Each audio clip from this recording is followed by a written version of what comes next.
on here, 30 seconds later. You good? Yeah, I think she's good. She was peeking through the lines. Okay, I'd like to call this meeting to order of the Leavenworth Board of Zoning Appeals on Monday, December the 16th. And we do have a quorum present. I'd like to do a roll call. Here. Yeah, right. Ron Bates. Kathy Kim. Jan Horvath. Thank you. I declare the meeting open. I'd like to look at approval of the minutes from November 18th. Do you have any changes or corrections to the minutes as they were presented? I do not. I do not. Okay. A motion? Move to adopt. Approve. Second? Yes, I second that Okay. motion.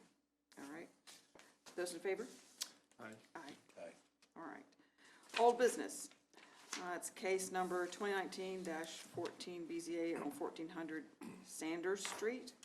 This was to hold a public hearing for case number 2019-14, wherein the applicants James and Tammy Pike are requesting a variance from section 4-04 of the adopted development regulations to allow a detached garage greater than 1,200 square feet. We tabled this item at our last meeting. Is the applicant here? Yeah. Do you wish for us to continue hearing this item tonight? Okay, all right. So we will continue on then. All right, so I've read the description, so I guess we'll do the staff report again? Yep. Okay, so as you said, this was tabled at the November 18th meeting. We did not have a majority vote, and so we decided to table it for a quorum. We hope to have 5 board members here at this meeting, but we don't, but we will press ahead. So again, the applicants are requesting a variance from section 4.04 of the development regulations to allow detached garage of larger than 1,200 square feet. The regulations allow detached garages up to 1,200 square feet on lots of 1 acre in size or greater. Their lot is just over an acre, and they are requesting to install a 2,400 square foot detached garage on their property. So twice what would be allowed as the size of a single detached garage. There had been some discussion at the last meeting about whether there would be 2 1,200 square foot detached garages allowed on the property. That would be the case. The regulations don't limit the overall size of detached structures, just each individual detached structure. So they could install 2 separate 1,200 square foot detached garages on the property if they so chose, and would not need a variance for that. Another question that was asked during the last meeting was how many of these types of cases has the Board of Zoning Appeals heard in recent years? And so I went back through 2014, so the last 5 years, and found 6 cases that were either for a detached storage building or detached garage in terms of the size that was allowed. We've had 6 of those in the last 5 years. 3 were approved, 3 were denied. And just looking through them, the 3 that were approved were on lots that were over an acre. The 3 that were denied were on lots that were smaller than an acre. So that's just kind of where we're at with the history on what the board has approved in the past. So, and I did pull up Google Street View just to give a little bit of context. I'm not sure if y'all had a chance to kind of go drive down this street.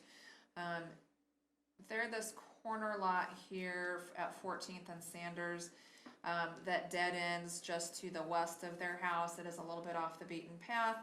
There's a lot of open and wooded area around them. It's not a real densely developed residential area like we have in some other parts of the cities. And then just looking at Google Street View, you can kind of tell this is their home right here. This is the corner. And their property extending back up along 14th Street. They got an existing fence. And as you come down, you can tell that it's fairly heavy vegetation along the street here, kind of shielding the view into their property. So just to give a little context that way. So again, the applicants are here. They can answer any questions you might have. I can answer any questions that you would have for staff. Does anyone have questions for staff? No, I watched the video of the last meeting. We have video? Yep, they're all recorded. didn't even And they're all know. out on the city's YouTube Oh, page, okay. and I believe they're linked on, from the city's website as well, so we can send that link to you tomorrow. But yeah, it's helpful to kind of go back and see what the discussion was, a little easier than just reading minutes sometimes to kind of get the Gives you tenor of context. the discussion, yes. Sure, okay. Any questions for staff? No. Okay. Then I'd like to open the public hearing. Is there anyone that would like to speak in favor or against? You guys have anything else you want to add? I mean, I'll answer any questions if you have anything, or, I mean, like she said, I can put 2 buildings up, you know, which I don't feel like it's gonna be any better than trying to, you know, make it look right and have 1 building. And I've got a pad back there now that, for that size, if I try to put 2 buildings back there, it just Were you talking to the mic? I'm sorry, can you step up just a little bit? Sorry. I want to make sure we get you in there. Yeah. There we go. Thank you, sir. But, Yeah, I and mean, then I I'm will just- just kind of add too, that there is no limit on the size of an impervious pad that he could put in. He does already have a paved pad back there. We just limit, the paved area has to be under 50% of the lot area. So technically, he could pave half of his lot for parking if he would choose to do that as well. And then at the last meeting, there was a neighbor who spoke in favor of the application, and included in your packet is, the applicants have gotten some signatures from a few other neighbors indicating support as well. Okay, that's all I got. thank you. Thanks. Anyone else would like to speak? I do have a question. How large is the pad?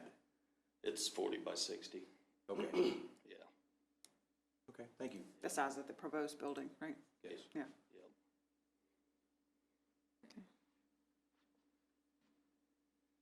All right. No one else that wishes to speak, will close the public hearing, and we'll have discussion among board members. Questions, discussion? Actually, I listened to everything, and I took really good notes. Okay. All right, all right. Well, I think we all know what the issue was, and the problem I've always had is this first question that we're supposed to answer in the affirmative or the negative, and whether or not the condition is unique to the property. And the reason I voted yes at that meeting was I believe that, you know, it's not just the 1.1 acres that this gentleman owns. He also owns the property that extends, that is north and south, the way that map is. Yeah. Property extending north and some west, which amounts to over 4.5 acres total. And that, combined with the problems that they have in that area with transients and theft, is what I thought made it a condition that's unique to the property and not something that he had created. And so to protect his property, he wants this variance. So I don't know that I've come to a different conclusion this evening. I know I haven't, but Well, and I'm still struggling with that same thing, because, and if there was ever a place for our large garage, this should be it. Except that I don't find owning more land a unique circumstance. And it is created by your actions, because you're the one that's gonna build that. There's nothing there that creates that other than you. And so I want to say yes, but I can't get past what this says right here on the paper. So that's kind of where I am. Well, for me, I, first of all, was influenced by your neighbor who provided his recommendation or his comments about your property and your care of the property, the fact that you've improved it, that it seems to have increased in value based on the improvement, and that that has facilitated or I probably assumed that that meant, or one could take that the neighborhood overall looked a little better. It was cleaner, picked up, orderly. And I also took notes and noted that you had mentioned that there was some criminal activity and some of your property was stolen from behind your home. And I agree that with your comment about that became a condition that I thought the property owner had to respond to. And I did not take into account the additional property that you owned. Now, it's possible that it's germane to our discussion, but I couldn't see how. Because we're talking about the plat of that property, period, and how it meets or does not meet the regulation. Yeah, I'd suggest that you just go ahead and go through the 5 criteria and go ahead and vote on them. And if you have, comments about your particular vote on each of the criteria as we get through them, Okay, you can note those as we go ma'am. through them, yeah. you bet. So a request for a variance may be granted upon a finding of the board that all of the following conditions have been met. The board shall make a determination on each of the conditions, and the findings shall be entered in the record. The first one is that the variance requested arises from such condition that is unique to the property in question and is not ordinarily found in the same zone or district, and is not created by an action or actions of the property owner or the applicant. I agree. I disagree. I agree. All right. Second, that the granting of the permit for the variance will not adversely affect the rights of adjacent property owners or residents. I agree. I agree. Agree. Third, that the strict application of the provisions of the development regulations from which the variance is requested will constitute unnecessary hardship upon the property owner represented in the application. Agree. Disagree. I agree. 4, that the variance desired will not adversely affect the public health, safety, morals, order, convenience, prosperity, or general welfare. I agree. I agree. Agree. And lastly, the granting of the variance desired will not be opposed to the general spirit and intent of the development regulations. Agree. Disagree. Agree. Okay. So we have a majority in favor, so the variance passes. Correct. However, if I may add one Yes. thing, because we're allowed to Yes. impose certain conditions, safeguards, and restrictions upon the premises benefited by the variance, one of the issues that was raised last month was, will this garage be involved in a home business or become involved in a home business? And the applicant said no. And I'd like to make sure that we put that in as a condition that it not be involved in the home business, or it will be brought back. Well, that would, yes, we can do that. Yeah, the development regulations actually prohibit home occupations from being conducted in detached structures right now, so. So then, You could certainly add that, if you want, just as another layer, but right now that's prohibited anyway, but you can certainly add that if you would so choose. if it's already illegal, I think it's unnecessary at this time. It's good that we've brought it to the attention Yeah. of the owner, though, so they know. All right. Anything else? No, ma'am. All right. Moving on to new business. This is to hold a public hearing for case number 2019-17 BZA, wherein the applicant, Linda Skeen, is requesting a variance from section 6.08 of the adopted development regulations to allow a reduction in the required setback for a fence on a side corner lot. Okay, Jackie Porter, the city planner, will handle this one. Good evening. All right. The subject property is a single family located on 1205 Franklin. The applicant is proposing to replace an existing chain link fence, as you can see, on the property. The development regs require the 15-foot setback of the fence on a non-addressed side of the corner lot, A non-addressed side of the subject lot abuts to Quincy Street, which has a right-of-way of approximately 62 feet. The existing fence is located along the north property line. The fence proposed is going to extend the fence along the property line to the west to be flush with the front of the building. And then back to the east to be with the little accessory building in the back. The fence proposed from the property owner is to replace and expand the existing fenced area on the property line, which is required a variance of the full 15 feet. The existing fence is considered a non-conforming structure as it does not meet current standards. The development regs allowed for the continuing existence and maintenance or repair of such structure, but a full removal and replacement and expansion necessities, necessary for approval for a variance. And then you see there's the whole section about side yards and fence. And then, so that it's being proposed that there'll be a 0-foot setback for this fence. I'll just add, I think she got, or a permit was issued for the existing fence several years back, 4 or 5 years. And that, at the time, was issued in error, and there should have been a variance required for that at the time. There wasn't, I'm not sure who had reviewed that was prior to either of us coming to the city.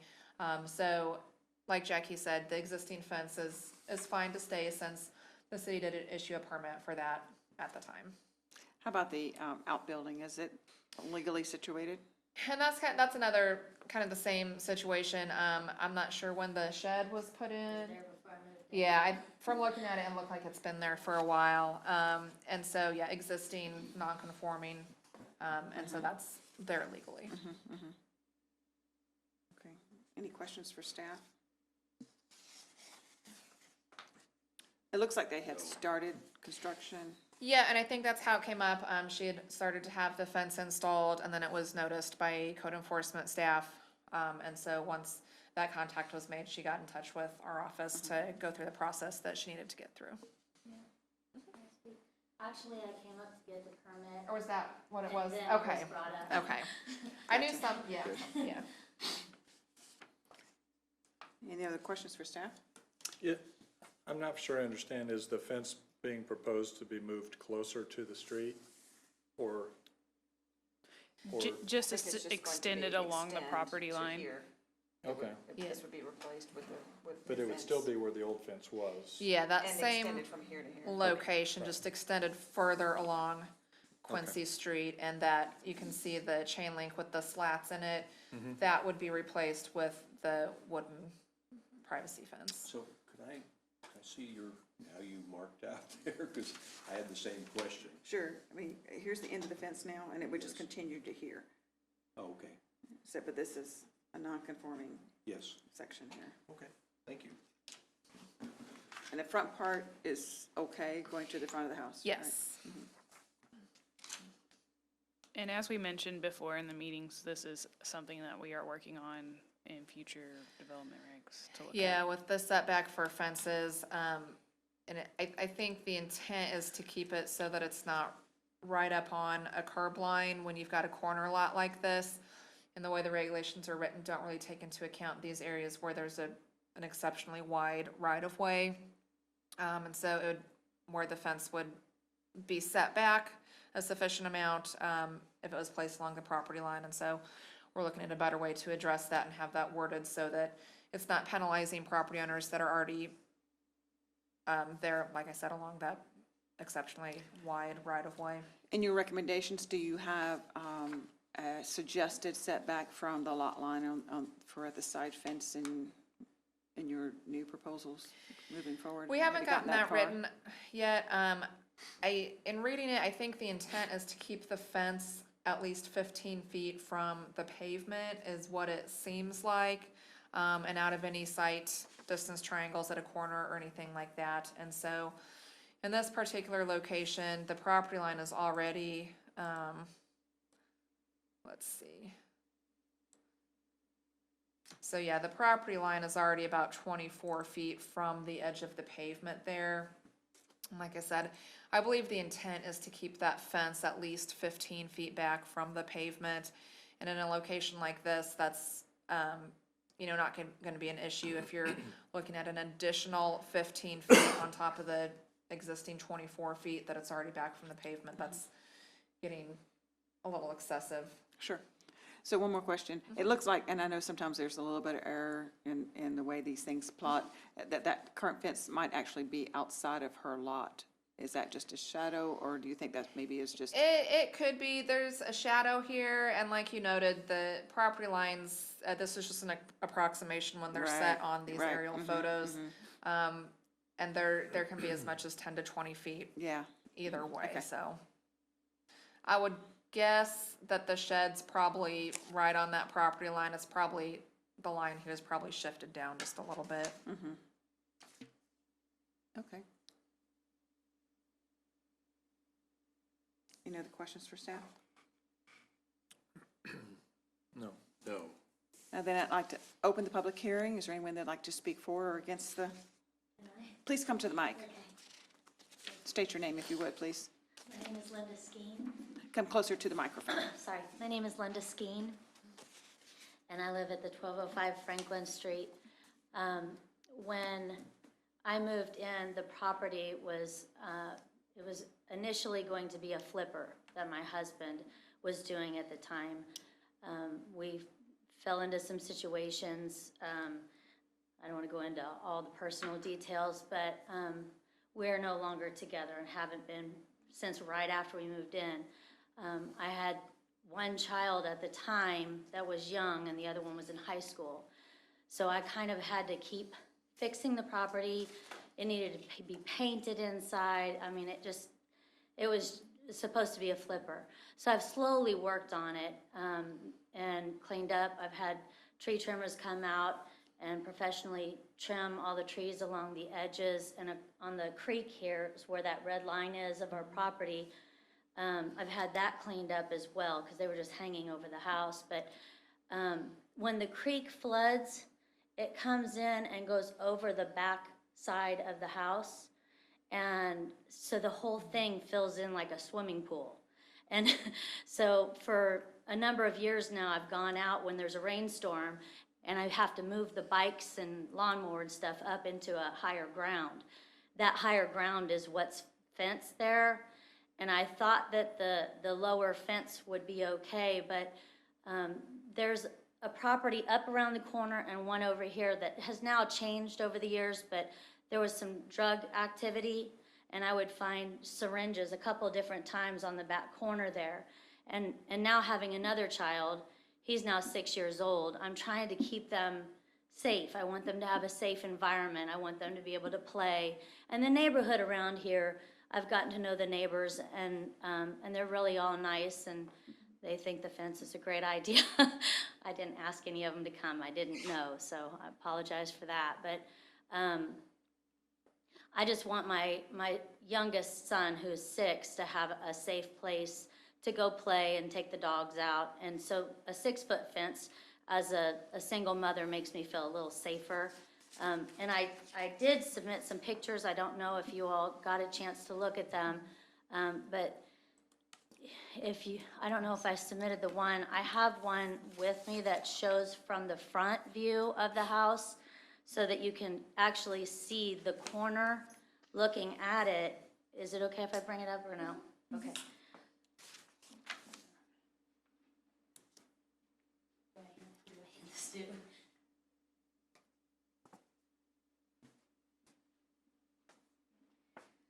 So as you can see, looking directly at it, that fence line is, I'm not going past it.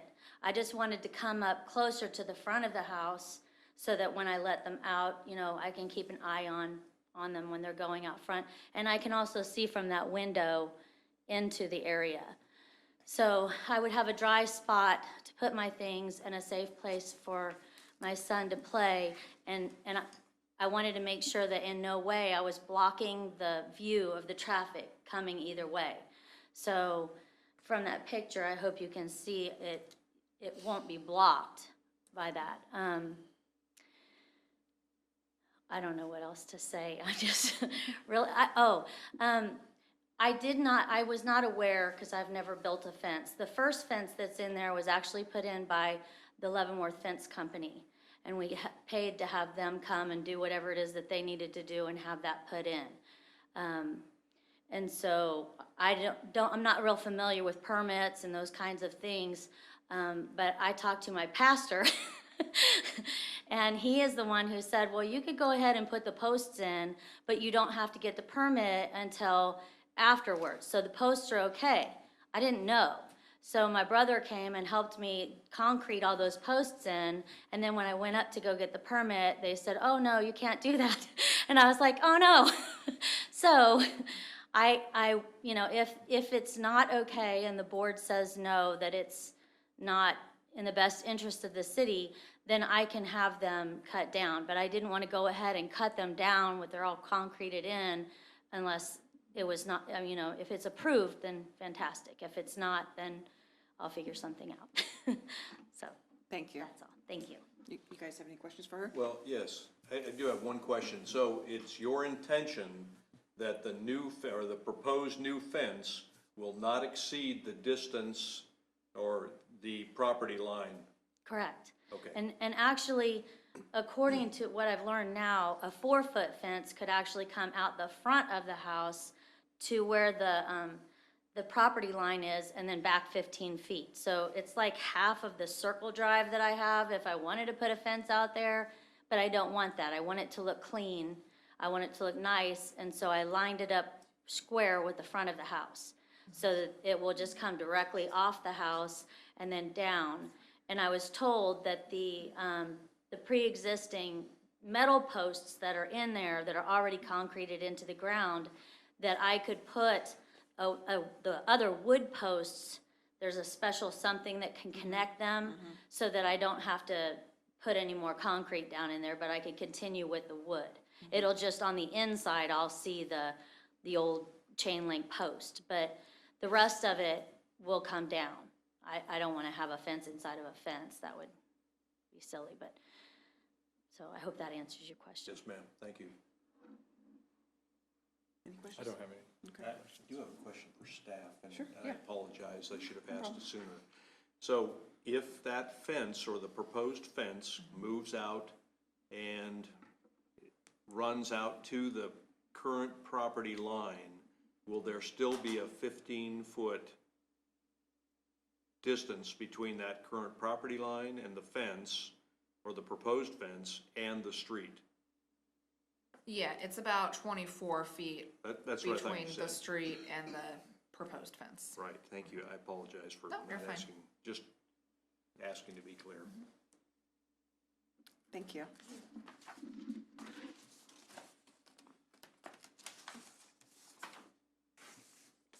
Okay. Anyone else like to speak in favor or against? Not, I'll close the public hearing. Any discussion from board members? Not for me. Not for me, ma'am. All righty. Then, let's look at the conditions. The request for a variance may be granted upon the finding of the board that all of the following conditions have been met. The board shall make a determination on each condition, and the finding shall be entered into the record. That the variance requested arises from such condition which is unique to the property in question and is not ordinarily found in the same zone or district and is not created by an action or actions of the property owner or the applicant. We'll start on this side this time. I agree. Okay. I'm going to agree, whereas sometimes I disagree because of the last part of that statement, but given that we're looking at this and changing or potentially changing the ordinance moving forward because of situations like this, then I'll agree. I agree. Secondly, that the granting of the permit for the variance will not adversely affect the rights of the adjacent property owners or residents. Agree. Agree. Agree. Thirdly, that the strict application of the provisions of the development regulations from which the variance is requested will constitute unnecessary hardship upon the property owner represented in the application. I agree. Agree. Agree. That the variance desired will not adversely affect the public health, safety, morals, order, convenience, prosperity, or general welfare. Agree. Agree. Agree. And lastly, that the granting of the variance desired would not be opposed to the general spirit and intent of the development regulations. I agree. Agree. Agree. All right. Motion passes. You don't have to take up those posts. All right, you're welcome. Next item I have is to adjourn unless staff has something else. Nope, and we do not have any applications for January, I think, is that correct? So, yep, have at least a month off. All right, motion to adjourn? So moved. A second. Me too. We're adjourned. Have a good Christmas.